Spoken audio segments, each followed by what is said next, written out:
یہ آپ ان ساروں کو, کیونکہ میں تو 26 سال پہلے ان کے خلاف جہاد شروع کی تھی. یاد رکھیں, لوگ میرا مذاق اڑاتے تھے کہ جس کو سیاست نہیں جانتا, وہ یہ کہتے تھے کہ آپ نے اگر نواز شریف کے خلاف کھڑے ہیں تو زرداری سے تو دوستی کر لیں. میں 26 سال پہلے کہتا تھا یہ دونوں چور ہیں. ہمیشہ میں نے کہا, کبھی اس چیز کے اوپر کمپرومائز نہیں کیا. میرا ہمیشہ تھا کہ ان دونوں کے انٹرسٹ ایک ہے. جیسے ہی ان کا پیسہ تھریٹن ہوگا یہ اکٹھے ہو جائیں گے.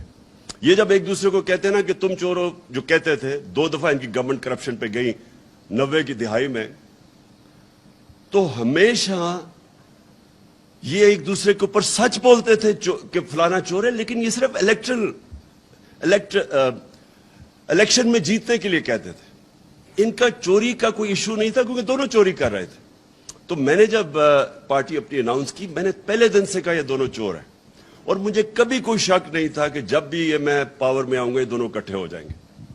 تو ان کا تو انٹرسٹ چوری کرنا اور چوری کو بچانا, NRO لینا, ان کا تو انٹرسٹ یہ ہے. اور ان کا سارا یہ ثابت ہوا. اس لیے ان کو ہر ادارہ جو ان کی چوری کو تھریٹن کرتا ہے اس کو کنٹرول کرنا ہے. لہٰذا ڈر ان کو فوج سے ہوتا ہے. فوج سے کیوں ڈر ہوتا ہے؟ کیونکہ ISI اور ملٹری انٹیلیجنس ان کے پاس رپورٹس ہوتی ہیں ان کی چوری کی. تو یہ ان کو کنٹرول کرنا چاہتے ہیں کہ وہ اگر آؤٹ آف کنٹرول ہو جائیں تو ان کی چوری سامنے آ جائے گی. 2 دفعہ ان کی گورنمنٹس گئی 90s میں چوری کے اوپر. جو خرم دستگیر نے بات کی کہ جی اپنا یہ آرمی چیف لے کے آئے گا, عمران خان کو کوئی ضرورت نہیں اپنے آرمی چیف رکھنے کی. مجھے کوئی اپنی چوری نہیں بچانی. مجھے تو جو میرٹ کے اوپر بہترین, کیونکہ ہم چاہتے ہیں کہ ہمارا فوج کا ادارہ مضبوط ہو. مضبوط تب ہوگا جب اب میریٹوکریسی ہو. تو ہمارا تو انٹرسٹ یہ ہے. تو یہ جو ان کی اپنے ذہن میں خوف آ گیا تھا کہ جناب میں وہ جنرل فیض کو لانا چاہتا ہوں, یہ ان کے خوف تھے. ان کے اوپر خوف طاری ہوا ہے, کیونکہ چوری, اتنی زیادہ چوری جب کر لیں, بلینز آف ڈالرز ان کے باہر پڑے, تو ان کو خوف ہے اس کا. اس خوف کی وجہ سے یہ پینک کر رہے تھے کہ اوہو, یہ اگر وہ نومبر کے اندر اپنا آرمی چیف رکھ لیا تو یہ ملک کو تباہ ہو جائے گا, یعنی ان کی فیوچر تباہ ہو جائے گی. لیکن میں جو مین تھی میں اب اس کے اوپر آنا چاہتا ہوں. دیکھیں, پہلے تو یہ سمجھ لیں کہ امریکہ جب رجیم چینج کرتا ہے تو کیا امریکہ رجیم چینج کرتا ہے دوسرے ملکوں کی بہتری کے لیے؟ اوپر سے تو وہ کہتے ہیں کہ ڈیموکریسی اور ڈیموکریسی, ہم دنیا میں ڈیموکریسی لانا چاہتے ہیں, فری ورلڈ, یہ تو سارا ریٹرک ہے. لیکن رجیم چینج جب بھی ہوتا ہے وہ لوگوں کو, ملکوں کو استعمال کرتے ہیں اپنے انٹرسٹ, اپنے فورن پالیسی کو آگے بڑھانے کے لیے. تو جو رجیم چینج ہوتا ہے, پہلے تو یہ کلیئر ہو جائے, وہ امریکہ اپنے انٹرسٹ کے لیے کرتا ہے, وہ ہمارے انٹرسٹ کے لیے نہیں کرتا. اب کیا ہمارے انٹرسٹ میں ہے کہ ہم بیسز دیں امریکہ کو؟ کیا یہ ہمارے انٹرسٹ میں ہے؟ کیا ہمیں پتہ نہیں چلا کہ ابھی یہ جو وار آن ٹیرر ہوئی تھی, اس میں جو ہماری تباہی ہوئی, یہ اسلام آباد ایک فورٹرس بنا ہوا تھا, خود کش حملے ہو رہے تھے, کرکٹ ٹیم یا ٹور نہیں کرتی تھی, انویسٹر تو بڑی دور کی بات ہے. کیا یہاں میریٹ کے اندر جو بم بلاسٹ ہوا, تو ہمیں سب کو پتہ ہے کہ ہم استعمال ہوئے تھے اس میں. ہمیں ہمارے سربراہ کو دھمکی دی گئی تھی تب بھی کہ we will bomb you into stone age اگر آپ ہماری جنگ میں نہیں شامل ہوں گے. اور ہم شامل ہوئے, جھوٹ بولا ہمارے سے. مجھے یاد ہے میں وہ میٹنگز میں تھا کہ نہیں جی ہم تو ان کو صرف لاجسٹیکل سپورٹ دے رہے ہیں. ادھر سے شروع ہوا. میرے اسمبلی میں تقریر ہے جب انہوں نے فوجیں بھیجنی شروع کی اپنی وزیرستان میں نے ان کو سمجھایا. کیونکہ اگر آپ نے تاریخ پڑھی ہو, سارے اس علاقے کی تاریخ پڑھی ہو, اتنی اسٹوپیڈیٹی کبھی بھی کسی ہمیں نہیں کرنی چاہیے تھی. مجھے ابھی بھی یاد ہے میں نے سپیچ کی کہ میں وہ علاقوں کو کیوں بہتر جانتا تھا. میں نے ایک ٹریول بک لکھی تھی سارے قبائلی علاقے میں پھر کے. اس ٹریول بک میں جب آپ نے تاریخ پڑھی ہو تو آپ کو پتا ہونا چاہیے, آپ کو یا پتا یا نہیں, کہ جو سب سے زیادہ انگریز فوجی مرا تھا وہ وزیرستان میں مرا تھا, یہ قبائلی علاقے میں مرا تھا. 80 سال کے اندر سب سے زیادہ ان کی کیجولٹیز ادھر ہوئی تھی, اور 1947 تک وہ ان کی کیجولٹیز ہوتی رہی تھی.